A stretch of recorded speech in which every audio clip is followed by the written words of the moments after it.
కోటలో జరిగిన ప్రజా దర్బార్ కార్యక్రమానికి హాజరైన గూడూరు ఎమ్మెల్యే పాసం సునీల్ కుమార్ సంచలన వ్యాఖ్యలు చేశారు.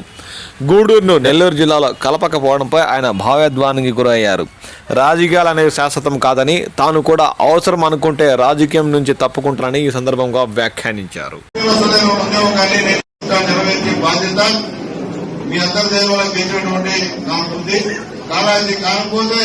నేను కూడా రాజకీయాల్లో నిర్మించుకుంటాను. దాని రెండో మాట్లాడని చెప్పి మళ్ళీ తెలియజేస్తున్నా. ఎవరు చెప్పరు, కానీ నేను చెప్తున్నా. ఎందువల్లంటే దానికోసం పోరాడా, 2 సార్లు అసెంబ్లీలో మాట్లాడా. ఎప్పుడొచ్చినా ముఖ్యమంత్రి గారి నుంచి మంత్రుల వరకు అన్ని అర్జీలు ఇచ్చా. అలాగే నిన్న కూడా మొత్తం అందరూ 7 మంది మంత్రులకి లెటర్లు పంపించా. ముఖ్యమంత్రి గారికి లెటర్ పంపించా, లోకేష్ బాబుకి లెటర్ పంపించా. ఆ ప్రయత్నంలో మాత్రం ఎక్కడికో లోపం లేకుండా అయితే నేను చేస్తా. ఎందుకంటే చెప్పినా కట్టుబడి ఉన్నాను కాబట్టి. దాంట్లో రెండో మాట్లేదు. రాజకీయాలు వేరు, ఈ గూడూరు విషయం వేరు. దీన్ని పొలిటికల్ ఏమి ఎవరు చూడాల్సిన అవసరం లేదు. దీని మీద పొలిటికల్ విమర్శలు ఏం అవసరం లేదు. ఖచ్చితంగా మనం చేసే పని గవర్నమెంట్ కి ఎక్కువ స్ట్రెస్ పోదాం. అంతేగాని మనిషి ప్రకారంగా మాట్లాడితే కూడా ఉపయోగం ఉండదు. మనం ఒప్పించి పనిచేసుకుందాం అంతే తప్ప వేరే విధంగా చేసిన ఇబ్బందికరమైన పరిణామాలని చెప్పి అందరికీ నేను తెలియజేస్తూ, ఖచ్చితంగా ఈ విషయంలో అయితే మనస్ఫూర్తిగా కట్టుబడి ఉన్నా. దాంట్లో రెండోటువంటి మాట్లాడలేదని చెప్పి కూడా నా గూడూరు నియోజకవర్గ ప్రజలందరూ కూడా తెలియజేస్తున్నా. ఇప్పుడు కూడా ఎక్కడ కూడా ప్రెస్ మీట్ పెట్టలా, చెప్పలా.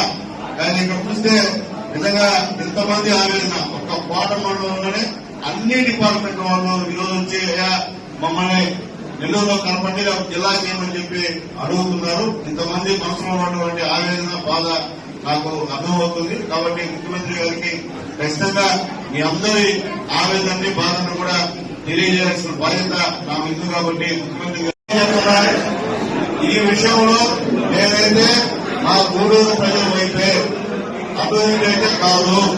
ఆ ప్రజల అభిప్రాయమే నా అభిప్రాయం. దీనికి ఖచ్చితంగా ఇతరులతో ఏమీ నమ్ముండే పరిస్థితి కాదు. మేము కూడా సీఎం గారి దగ్గరికి వెళ్తాను, లోకేష్ బాబు గారి దగ్గరికి వెళ్తాను, విషయం చెప్తాను, వాస్తవం చెప్తాను. ఎందుకంటే ఆ రోజు ఇస్తామని మనం మాట ఇస్తాం. గూడూరుని ఎంతో కలుపుతామని చెప్పి మాట ఇచ్చాం. ఎలక్షన్ లో కూడా ప్రచారం అదే చేశాం నేను కూడా. కానీ ఈ రోజు ఆ ప్రతిపాదనే లేకుండా ఉండడం నిజంగా నట్లో నీళ్లు వస్తున్నాయి. ఎందువల్లంటే ఈ రోజు ప్రజల మనోగతం అంతా అదే.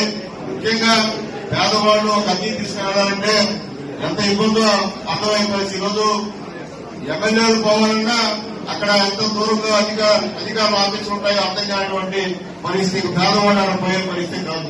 అట్లాగే ముఖ్యంగా పోలీస్ సిబ్బంది కానీ, రెవెన్యూ సిబ్బంది కానీ, వ్యాపారస్తులు కానీ అనేక ఇబ్బందులు పడుతున్నారు. పోలీస్ సిబ్బంది అయితే ఎక్కడ ఏం జరిగినా మన గూడూరు సంబంధించిన వాళ్ళు గుండికి పోతాం. అన్యాయం. నేనైతే 2 పోలీసులు ఏడ్చాను దగ్గరకు వచ్చి. నిజంగా వాళ్ళ నుంచి కడుపు పడిపోయింది. అంటే ఇంటి బాధలు పడతా కూడా మోర్చుకుని వాళ్ళు బయట పడలేక గమ్మున్నారు. కాబట్టి ప్రజల యొక్క ఆలోచనని ఖచ్చితంగా సీఎం గారు అర్థం చేసుకుంటారని చెప్పే నమ్మకం మాకుంది. దీంట్లో కూడా నేను మళ్లీ తెలియజేస్తున్నా. పత్రికా మిత్రులు కూడా నా ప్రయత్నం అయితే ఖచ్చితంగా నేను చేస్తాను. దీంట్లో అయితే ఇంకో మార్పు లేదు. అది ఏమైనా నాకు రాజకీయంగా భవిష్యత్తు లేకపోయినా నేనైతే ఈ విషయంలో కట్టుబడి ఉంటానని చెప్పి కూడా నేను మాటిస్తున్నా. ఇది పొలిటికల్ చేయట్లేదు. ఇది పొలిటికల్ అవసరం లేదు. ఎందుకంటే నా ప్రజల అభిష్టం, నేను వేరే ఇతర పార్టీల అభిష్టం వచ్చి మాట్లాడి ఖచ్చితంగా ఒప్పించేటువంటి ప్రయత్నాలు కూడా చేసేదానికి ప్రయత్నం చేస్తాను.